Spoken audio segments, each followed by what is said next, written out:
Meghan Markle a été accusée de jouer la victime après avoir été largement critiquée pour avoir tenté de déposer le mot archétype pour son prochain podcast.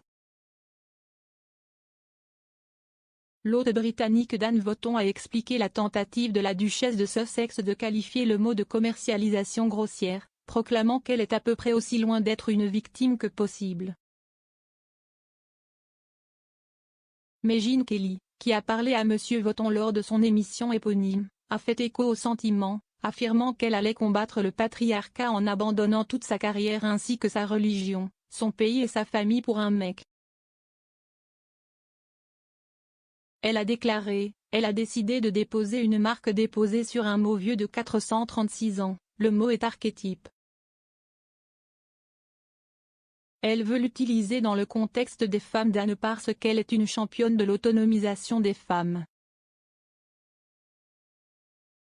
Alors elle va combattre le patriarcat, après avoir abandonné toute sa carrière, toute sa religion, son pays et sa famille pour un mec. Wootton a répondu en qualifiant cette décision de ridicule et en qualifiant la nouvelle image de Meghan de victime. Il a déclaré, « Vous pourriez dire Megyn que c'est un mouvement archétypal de Meghan Markle parce que c'est juste grossier, n'est-ce pas? C'est une commercialisation grossière qui n'a aucun sens, c'est comme si vous gagnez des dizaines de millions de dollars grâce à Spotify, vous n'avez pas à essayer de posséder un mot. Cela me rappelle, Megyn, lorsque Victoria Beckham a tenté de déposer le mot chic et qu'elle a été vertement condamnée pour cela, car c'est ridicule. Je peux utiliser le mot archétype dans le contexte que je veux, j'ai bien peur Meghan. Mais cela vous montre à quel point leurs conseils sont mauvais et à quel point ils sont entourés de ces types ridicules d'Hollywood qui pensent comme des célébrités. Je pense que le changement d'image de Meghan est juste pour dire je suis une victime et elle est à peu près aussi loin d'une victime que vous pourriez l'être. Interrogé par Madame Kelly si des personnes aux États-Unis ou en Grande-Bretagne étaient intéressées à entendre Meghan Markle,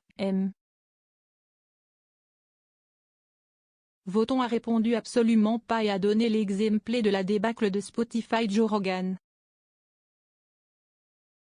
Il a dit, absolument pas, et ce que j'ai trouvé de si hilarant, Megyn, quand l'autre Meghan a dit oh mon Dieu, peut-être que je vais quitter Spotify à moins qu'il ne vire Joe Rogan. Évidemment, Spotify a dit attendez, Joe Rogan ne va nulle part, puis elle a dit oh dans ce cas, ça me va. Quand les choses se passeront bien, elle partagera une plateforme avec Joe Rogan parce qu'elle a besoin d'argent. Il a ajouté, comment Meghan ose-t-elle accuser Joe Rogan de désinformation, elle est la reine de la désinformation. Vous vous souvenez de l'interview d'Oprah, elle a même menti sur son mariage. L'interview a été littéralement 2 heures de désinformation.